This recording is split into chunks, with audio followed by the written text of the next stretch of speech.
अस्सलाम वालेकुम स्टूडेंट्स। आज का जो हमारा टॉपिक है वो है आर्टिफिशियल सैटेलाइट। ये फ़िज़िक्स क्लास फर्स्ट ईयर का टॉपिक है।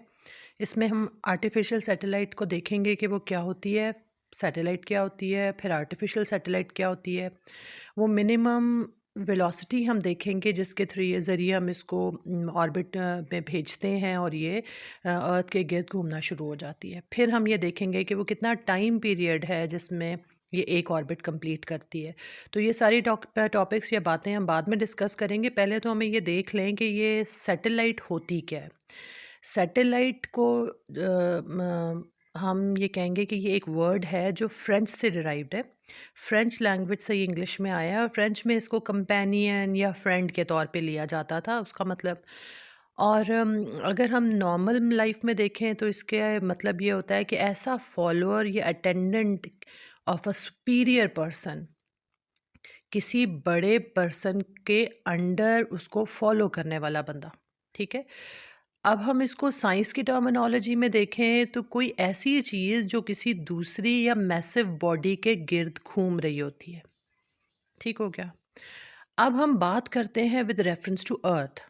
विद रेफरेंस टू अर्थ हम ये देखते हैं तो वो चीज़ें जो अर्थ के इर्द गिर्द घूम रही हैं स्पेस में।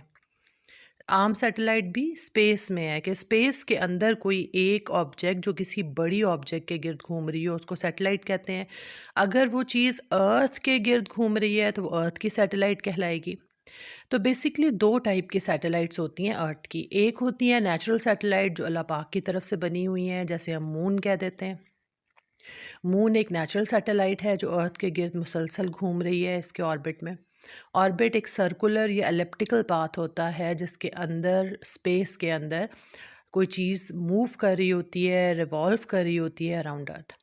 तो दूसरी टाइप ऑफ सैटेलाइट वो है जो ह्यूमनली मेड है, मैन मेड है। उसको हम नेचुरल सैटेलाइट नहीं कहते, उसको हम आर्टिफिशियल सैटेलाइट कहते हैं। तो artificial satellite are man made, human made. अब सैटेलाइट का बनाया जाना कोई आम कॉन्सेप्ट नहीं है, इसके पीछे बहुत बड़ी साइंस और बहुत बड़ी कॉन्सेप्ट चल रहे होते हैं। तो हम जो अब हम टॉपिक्स डिस्कस करने जा रहे हैं कि स्पीड और डिस्टेंस ऑफ अ सैटेलाइट, तो हमें 3-4 चीज़ें सोचनी पड़ेंगी। सैटेलाइट जो है वो किसी चीज़ के थ्रू अर्थ के गिर्द घुमाई जाएगी, फेंकी जाएगी, भेजी जाएगी।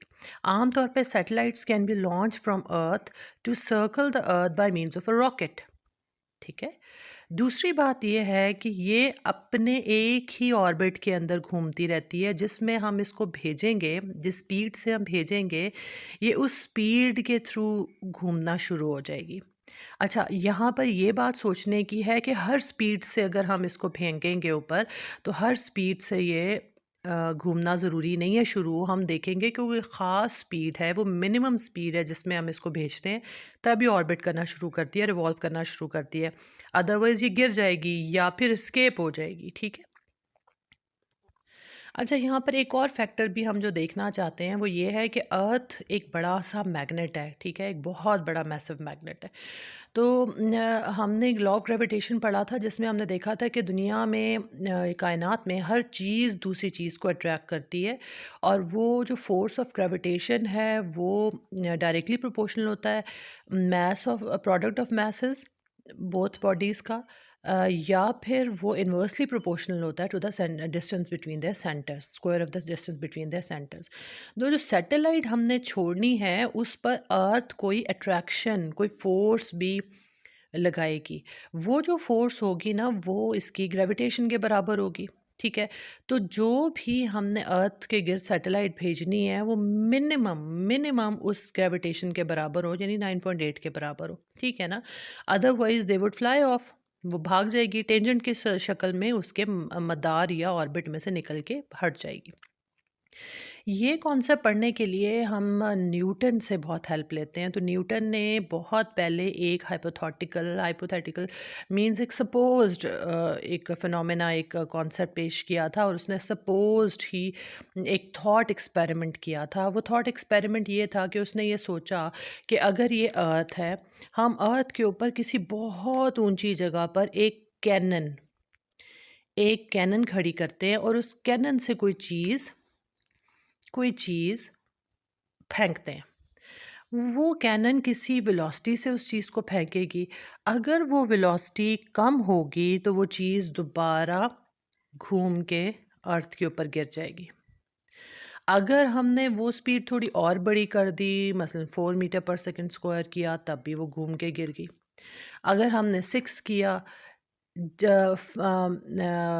4 किया, फिर 5 किया, तो एक टाइम ऐसा आएगा कि वो जो है ना, वो थोड़ा जैसे-जैसे हम स्पीड बढ़ाते जाएँगे, वो थोड़ी आगे जाके दोबारा अर्थ के ऊपर गिर जाएगी, ठीक है?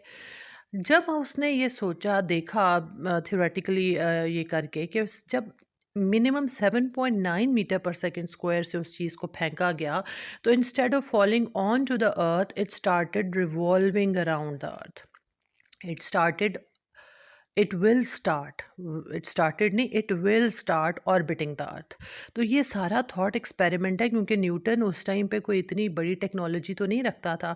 तो उसने ये चीज़ें तसव्वुर की अपनी कैलकुलेशन से, जो आज भी अगर हम देखें तो थोड़ी कम थोड़ी ज़्यादा पूरी तरह से अप्लाई की जाती हैं। आजकल की हमारी टेक्नोलॉजी में सैटेलाइट का बेसिक कॉन्सेप्ट तो वही है जो न्यूटन वाला है, लेकिन अब उसमें हमने थोड़ी-सी और चीज़ें ऐड की हैं, क्योंकि अब हमने रॉकेट्स यूज़ कर लिए हैं और हमारे पास टेक्नोलॉजीज़ आ चुकी हैं। तो ये सारी चीज़ें जो उसने थॉट एक्सपेरिमेंट किया था, उसमें उसने कुछ चीज़ें अज़्यूम की थी, कुछ असम्पशन्स थी। वो असम्पशन्स उसकी भी थी, और अब जब हम इसकी डेरिवेशन करेंगे तो वो तब भी हम कुछ चीज़ें अज़्यूम करेंगे। पहली बात तो ये है कि we will ignore the air friction. कोई भी चीज़ ऐसी नहीं होती जिस पर एयर या ग्रेविटी अपना असर ना कर रही हो, तो इसमें हमने ये इग्नोर किया कि ये एयर फ्रिक्शन फ्री थी। दूसरा ये है कि अर्थ को हमने सोच लिया कि वो रोटेट नहीं कर रही, कांस्टेंट है, तभी तो वो चीज़ इस जगह पे गिर रही है, अदरवाइज़ तो वो कहीं और चली जाती, ठीक है ना? अगली चीज़ जो हमने ये किया कि हम देख रहे हैं कि अर्थ एक परफेक्ट स्क्वायर है, ये भी हमने अज्यूम किया, क्योंकि सर्कुलर पाथ के लिए हमें उसका सर्कमफ्रेंस चाहिए होगा। तो हमने ये भी अज्यूम कर लिया, हालांकि एक तरफ को देखते हैं कि it's not a perfect sphere, कुछ चीज़ें इसमें कहीं पे डेंट्स हैं या कुछ है, लेकिन अज्यूम। अच्छा, पिछले वीडियो में हम ये देख रहे थे कि हमने कुछ चीज़ें अज्यूम की थी। एक ये थी कि इग्नोर की थी एयर फ्रिक्शन को, फिर हमने रोटेशन ऑफ अर्थ को कांस्टेंट तस्वर कर लिया था।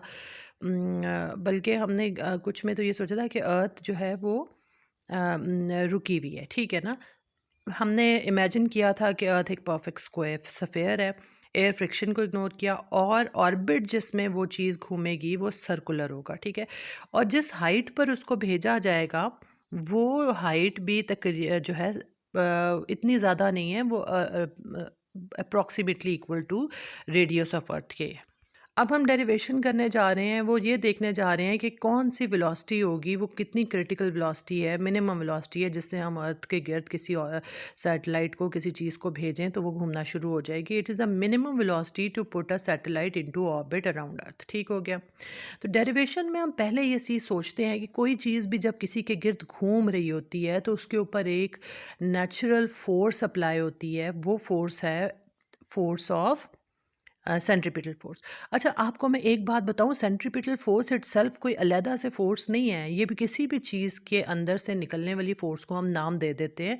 It acts as centripetal force. Like अगर हम किसी एक चार्ज अगर न्यूक्लियस के गिर्द घूम रहा है, तो वो न्यूक्लियस और इलेक्ट्रॉन और प्रोटॉन के दरमियान इलेक्ट्रिक फोर्स को हम कह देंगे, it gives it centripetal force. इसी तरह अर्थ के गिर्द कोई चीज़ घूम रही होगी तो वो उसकी ग्रेविटेशनल फील्ड के अंडर होगी, तो वो जो ग्रेविटी है अर्थ का की अट्रैक्शन की फ़ोर्स है, वो उसको सेंट्रीपिटल फ़ोर्स देगी, ठीक है? इसी तरह अगर आप कोई अब रस्सी या कोई चीज़ के थ्रू अपने कोई पत्थर घुमा रहे होते हैं, तो आपके हाथ की या रस्सी की जो टेंशन होती है, वो टेंशन उसको सेंट्रीपिटल फ़ोर्स प्रोवाइड करती है। तो सेंट्रीपिटल फ़ोर्स एक इंडिपेंडेंट फ़ोर्स नहीं है, ये किसी भी अट्रैक्शन की फ़ोर्स को जो किसी चीज़ को सेंटर में घुमा रही है, उस के नतीजे में पैदा होने वाली फ़ोर्स को हम सेंटर ऑफ ग्रेविटी का सेंट्रीपिटल फ़ोर्स का नाम देते हैं। तो इस केस में जो फ़ोर्स ऑफ ग्रेविटी है वो आपकी सेंट्रीपिटल फ़ोर्स प्रोवाइड कर रही है। और मूविंग ऑब्जेक्ट्स के लिए सेंट्रीपिटल फोर्स का फॉर्मूला हमें पता है, ये है।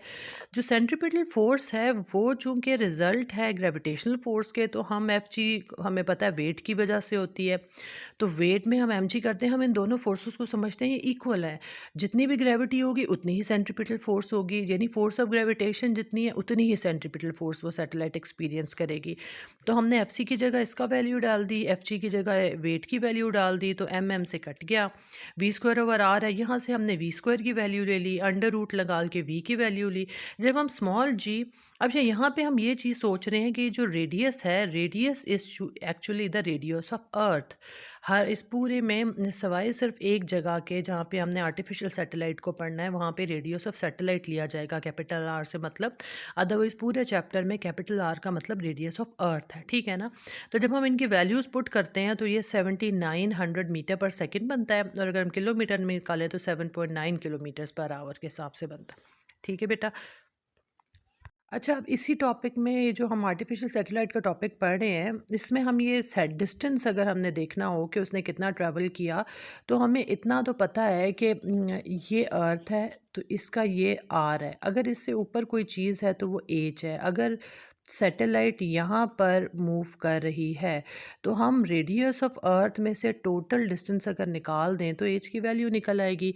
तो हमें ये पता है कि अर्थ जो अज्यूम किया था, earth is a perfect square, तो इसका ये सर्कमफ्रेंस है पूरे का पूरा, ठीक है। तो सर्कमफ्रेंस ऑफ द ऑर्बिट, उसने जो टोटल उसने मूव करना है ना, अब यहाँ पे हम देख रहे हैं कि वो एज की वैल्यू निकालने का फॉर्मूला हम अगले टॉपिक में निकालेंगे। तो अब हम ये चीज़ नहीं यहाँ पे देखने जा रहे हैं कि वो उसने टोटल डिस्टेंस अराउंड अर्थ सैटेलाइट ने कितना ट्रैवल किया।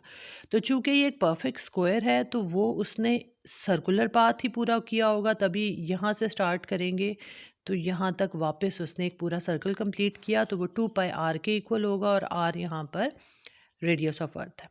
नाउ हमारा अगला टॉपिक है the time taken to orbit one one whole revolution around rotation around earth. तो वो टाइम पीरियड भी कहलाता है। हमें पता है S is equal to V into T, तो टी की वैल्यू एस ओवर वी होगी। डिस्टेंस जो था वो हमें पता था, हमने ऊपर निकाल लिया था। तो डिस्टेंस की वैल्यू 2 पाई आर की, और जो वी जो थी वो क्रिटिकल वी थी, जो हमने अभी मिनिमम स्पीड जिससे हम उसको भेजेंगे तो वो ऑर्बिट करना शुरू करेगी, वो वैल्यू डाली। अब यहाँ पे हमने किलोमीटर्स वाली वैल्यू डाली है, मीटर्स वाली नहीं डाली, ठीक है ना। मीटर्स वाली डाली है, किलोमीटर वाली नहीं डाली, क्योंकि मीटर हमारा ऐसा यूनिट है। तो मीटर्स वाली वैल्यू डाली, बाकी सारी वैल्यूज़ डालेंगे तो आपके पास 84 मिनट्स एटलीस्ट बन जाएंगे। ये सेकंड्स में आ गया, उसको डिवाइड किया हमने 60 से तो हमारे पास मिनट्स में आ गया। तो इतनी देर लगेगी वन रोटेशन अराउंड अर्थ कंप्लीट करने के लिए।